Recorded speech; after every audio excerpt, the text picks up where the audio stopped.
दहीहंडी या खेळाला राज्य सरकारने साहसी खेळांचा दर्जा दिलाय. त्याच्यामुळे आता तिच्या आयोजनाला आणि सादरीकरणाला नियमांचं बंधन आलंय. नेमक्या याच मुद्द्यावरून सध्या सत्ताधारी आणि विरोधकात राजकारणाचे थर लागले. राष्ट्रवादीच्या जितेंद्र आव्हाडांनी दुष्काळाचं कारण देत दहीहंडी यंदा साजरी न करण्याची भूमिका जाहीर केली आहे. त्यानंतर सचिन अहिर यांनी नियमावलीकडे बोट दाखवलंय. क्रीडा मंत्री आपल्या मतदारसंघामध्ये साहसी क्रीडा स्पर्धा म्हणून आयोजित करतायत आणि दुसऱ्या बाजूला नेमकं कशा प्रकारे या उत्सव साजरा करायचं, कुठच्या नियमावली खाली करायचं ह्याच्याबद्दल ते एकही शब्द बोलायला तयार नाही. ते स्वतः सांगतायत की मुख्यमंत्री याच्याबद्दलचं उत्तर देतील. याचा अर्थ असा आहे की हा उत्सव जाणून बुजून कुठेतरी बंद करण्याचा डाव आहे.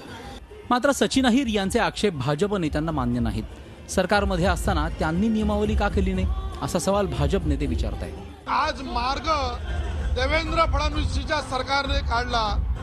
सचिन अहिर आणि पृथ्वीराज चव्हाणच्या सरकारने यावर मार्ग काढला नाही आणि म्हणून दुर्दैवाने आजची स्थिती आली.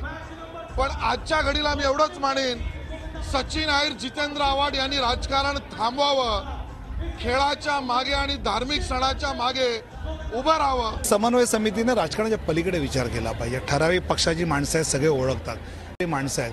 मला वाटतं की सणामध्ये कशाला राजकारण करता, आनंद करूया, एकत्र येऊया आणि आपला सण साजरा करूया.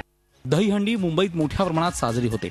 बदलत्या काळानुसार त्याचं स्वरूप मोठ्या प्रमाणात बदललेलं पाहायला मिळतं. त्याला नियमांच्या चौकटीत बांधण्याच्या सरकारच्या निर्णयाला अनेक स्तरातून पाठिंबाही मिळतोय. मात्र राजकारणासाठी सध्या हा नवा मुद्दा मिळाल्याचंही दिसून येत आहे. सागर कुलकर्णी, झी मीडिया, मुंबई. झी 24 तास रहा एक पाऊल पुढे.